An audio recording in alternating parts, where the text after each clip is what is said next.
प्रिय साथियों, आज हम भौतिक भूगोल में भाग 4 के अंतर्गत निम्न बिंदु की चर्चा करेंगे।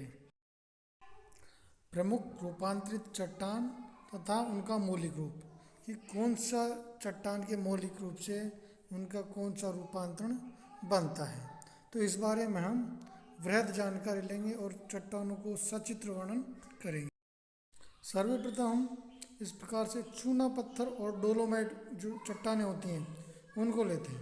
तो चूना पत्थर मौलिक चट्टान होती हैं और इनसे बनने वाला जो रूपांतरित चट्टान है वो संगमरमर या मार्बल कहते हैं।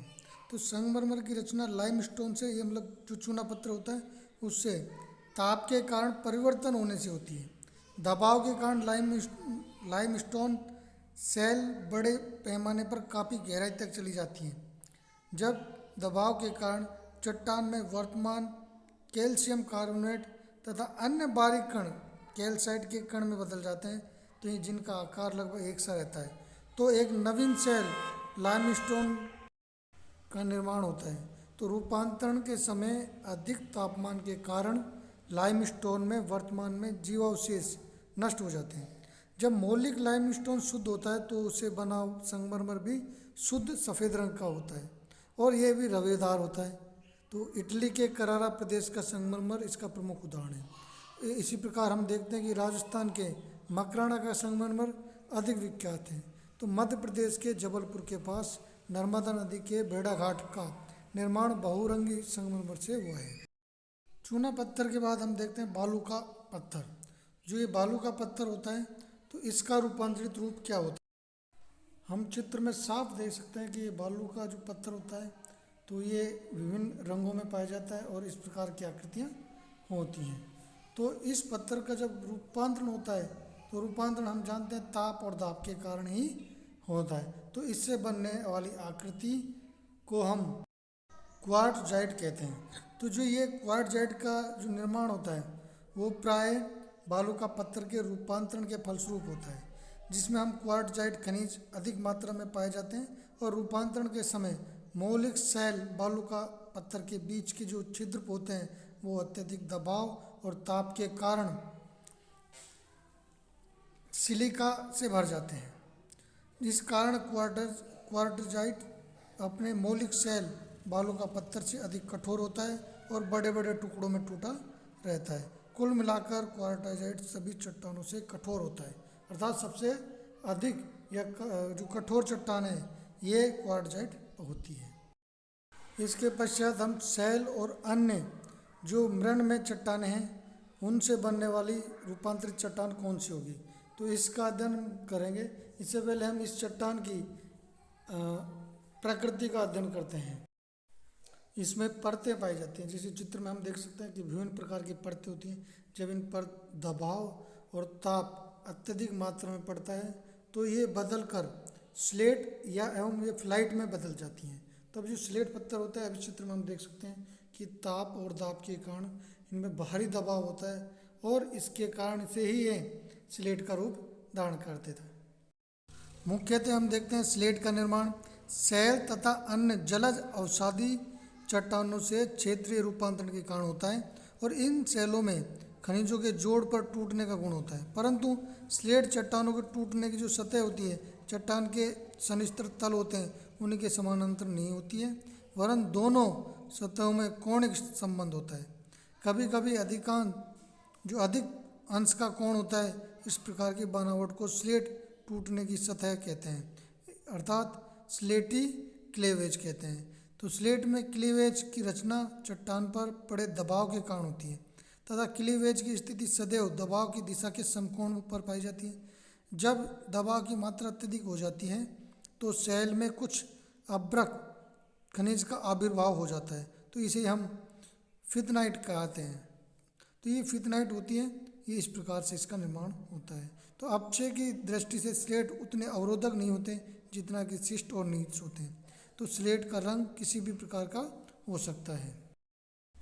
अब हम कॉम्लोमरेट और तथा बड़े कणों वाली चट्टानों को देखते हैं। तो इन चित्र में दिखाया गया है इसमें कि छोटे छोटे कणों की जगह बड़े बड़े कण पाए जाते हैं।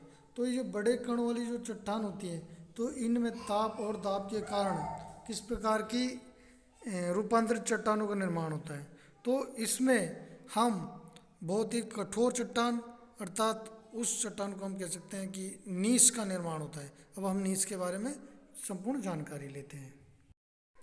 नीस एक मोटे तथा बड़े कणों वाली रूपांतरित चट्टान होती है जिसमें पत्रीकण या फोल्टिजन पाया जाता है। तो ये जो पत्रीकण अच्छी तरह से विकसित नहीं हो पाता है।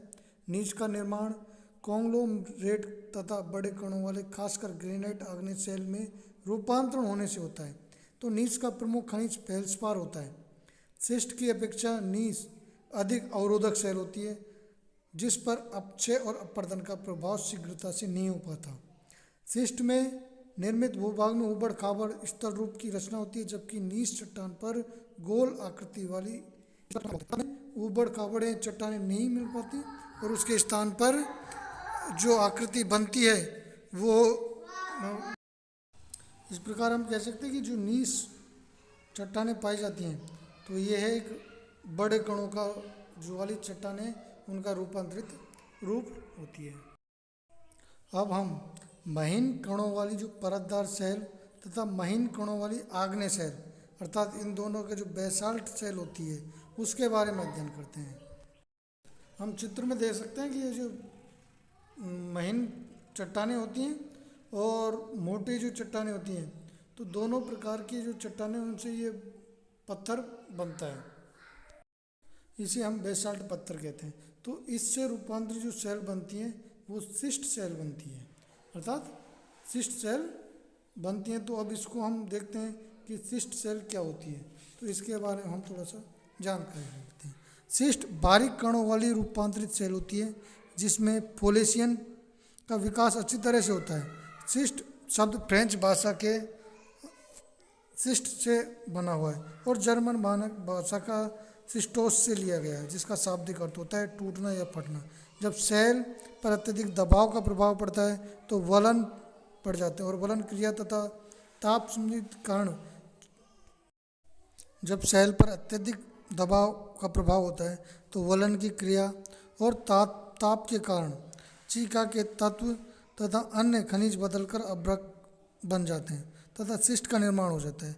कभी कभी शिस्ट में जो तह होती हैं, लेवल होती हैं या लेयर्स होती हैं वो इस प्रकार से संगठित मिलती हैं कि उनमें स्पष्ट आभास मिलता है कि शिस्ट की रचना प्राय परतदार शैल से होती है। तो शिस्ट में पाए जाने वाले खनिज पदार्थों के आधार पर ही इनका नामकरण किया जाता है। तो उदाहरण के लिए जब अभ्रक की मात्रा अधिक हो जाती है तो उन्हें अभ्रक युक्त शिस्ट कहते हैं। जब बेसाल्ट आग्नेय शैल जिसमें कि हॉर्न ब्लड खनिज अधिक पाया जाता है होता है तो रूपांतरित शैल होकर शिस्ट बनता है तो उसे हम हॉर्न ब्लड शिस्ट कहते हैं। शिस्ट में क्वार्टज खनिज भी होता है और क्वार्टज शिस्ट, अभ्रक शिस्ट, हॉर्न ब्लड शिस्ट शिस्ट से अपक्षय के लिए अधिक अवरोधक पाया जाता है। अब हम गैब्रो जो मौलिक चट्टान है उसकी बात करते हैं। तो गैब्रो से हम देखते हैं कि जो रूपांतरित चट्टान बनती है तो हम इस प्रकार से देखते हैं कि ये अलग अलग रंगों में भी पाई जाती है और अलग अलग आकृतियों की भी पाई जाती है। इनकी जो रासायनिक संरचना अलग होती है। तो गैब्रो से परिवर्तन होकर इसका जो रूपांतरित चट्टान बनती है तो उसे हम सर्पेंटाइन रॉक कहते हैं अर्थात सर्पेंटाइन चट्टान बनती है। तो चित्र में देखते हैं कि ये जैसे हरे रंग की है इसी प्रकार ब्लैक रंग की भी हो सकती है, काले रंग की भी हो सकती है। तो विभिन्न रंगों में ये परतें पाई जाती हैं। तो ये सर्पेंटाइन चट्टानें कहलाती हैं। अब हम संयुक्त रूप से सभी प्रमुख रूपांतरित शैल और उनका जो मौलिक रूप है उसको देखते हैं। तो प्रत्येक का हम तालिका के अनुसार उनका वर्णन करते हैं। तो देखते हैं कि चूना पत्थर और जो डोलोमाइट होती है उससे संगमरमर का निर्माण होता है।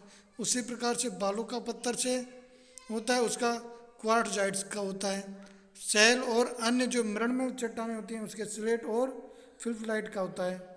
इसी प्रकार कांग्लोमरेट होती है तो और बड़े जो कणों वाली जो चट्टानें होती हैं उससे नीस का निर्माण होता है। और महीन कणों वाली जो परतदार शैल होती है या महीन कणों वाली जो आग्नेय शैल होती है अर्थात बेसाल्ट शैल कहते हैं हम उनको, तो उससे शिस्ट का निर्माण होता है।